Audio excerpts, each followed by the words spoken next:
Hi everyone, welcome back to my channel. I am Alice, also known here as the Ugly Duckling, and I will start today a series on how to build your perfect wardrobe. A wardrobe full of things that you absolutely love and that you can use for years and years to come because it perfectly fits you, your style and your lifestyle. I will also show how to do that ethically and sustainably.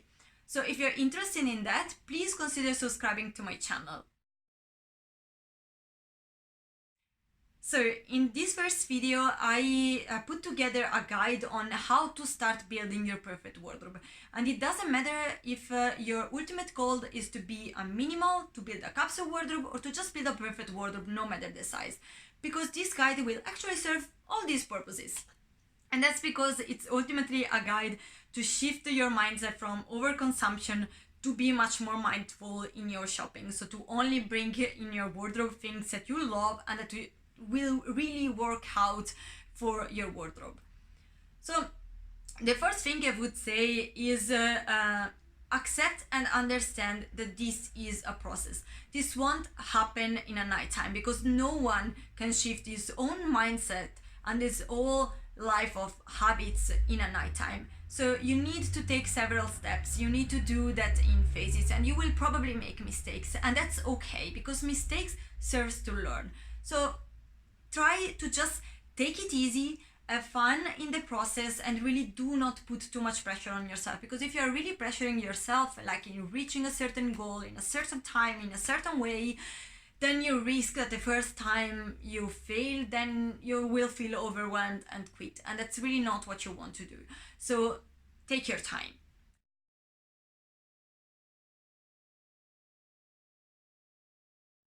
Once you accept that, then you can actually start the proper process.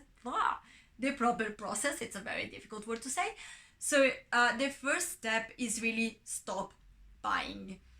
And I know it can be difficult because let's be honest, buying is fun. Bringing new things actually brings excitement. So it is something fun to do. The problem is that exactly because of that, we tend to do that too much. So we do go ahead and buy everything we like just because it's exciting, it's fun.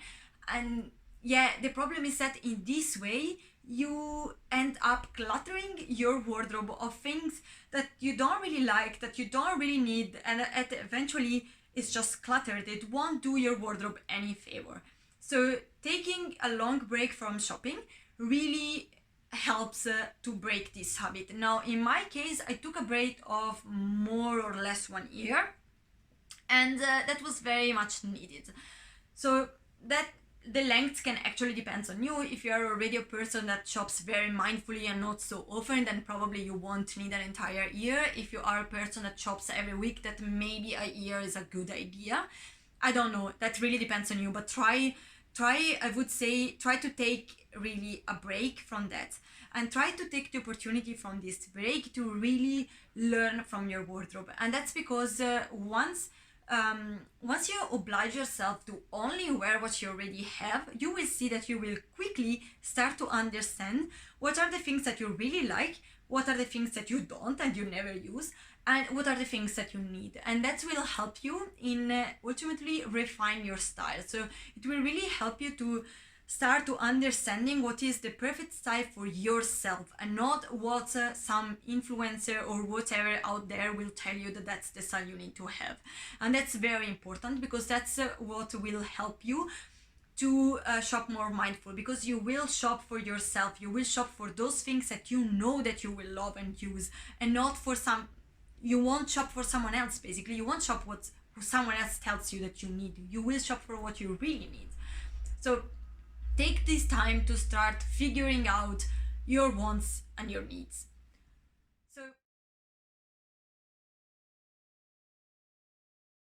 So secondly is to really start decluttering. And that's for me the most exciting part, actually. I do love decluttering, I will admit it. The problem is that decluttering is quite addictive. So my advice would be, again, do that in phases. Don't take a day and start decluttering everything from your wardrobe, because that's not really effective. You will risk to declutter too much or to declutter the wrong things, and that will lead to regret, and that will lead to rebuy things, which is very, very annoying when you have to buy something that you already had in your wardrobe. Also, more important, in this way, you're basically recreating waste, because you are literally wasting something that you already had in your wardrobe and to reintroduce the same thing again. That's really not environmentally sustainably, and it's not even sustainable for your own wallet. So I would absolutely discourage that. Instead, try to do that in phases. So for example, I did started my decluttering, and I did a couple of sessions in which I actually didn't declutter that much.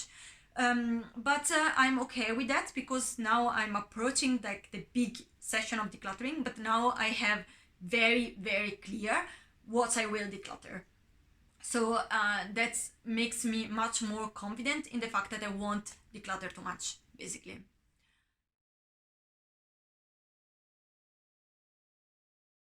So the third step would be try to be more mindful in your shopping. And the best way to do that for me, especially at the beginning, is to really write down a list and to try to stick to that list.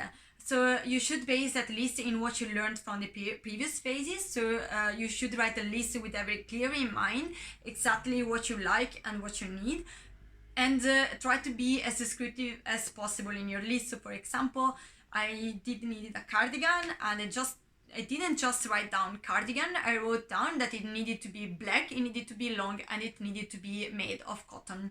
So in this way, you will risk much less to be sidetracked and to buy like all the nice cardigan you see. You will only buy what you actually need. So the second point would be, once you have your list, try to understand what is worth an investment and what's not. So if you know exactly what you want, and you know that that thing will absolutely work in your lifestyle, in your wardrobe, and it will do so forever, then by all means go ahead and invest in a very well made item, because that is something that will last you forever. Don't buy many of them, just buy one, but well made. But if you're not really sure, you think that maybe this thing is what you want, but you have a doubt or things like this, no problem. I think that this is the best moment to experiment with your wardrobe. It's what I am doing.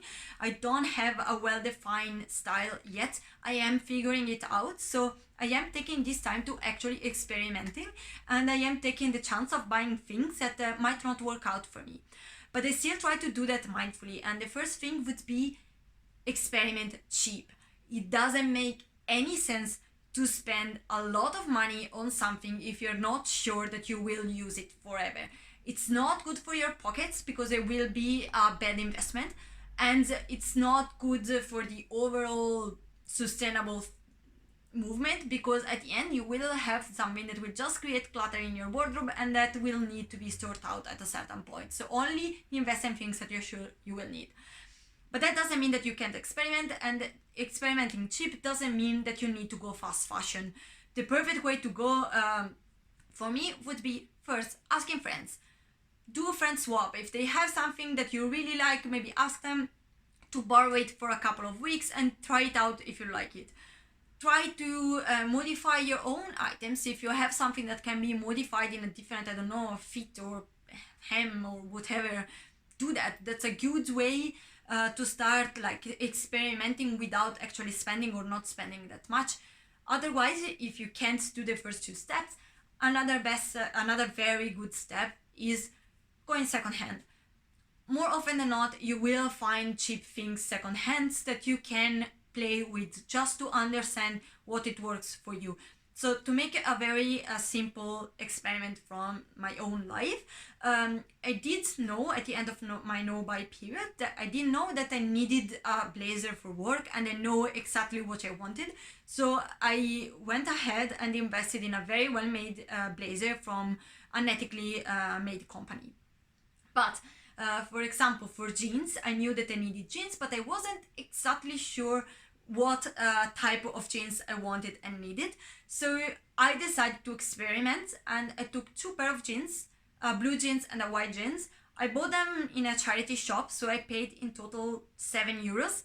and I've seen how it works. This is a general overview. I didn't go too much in depth in each of these steps, but that's because I will do that in my next videos. So I will do videos in which I will explain much more in depth how to declutter, how many phases and so on, or how to choose your investment pieces, etc., etc. So if you're interested in that, please stay tuned, and thank you so much for watching for now. See you next time.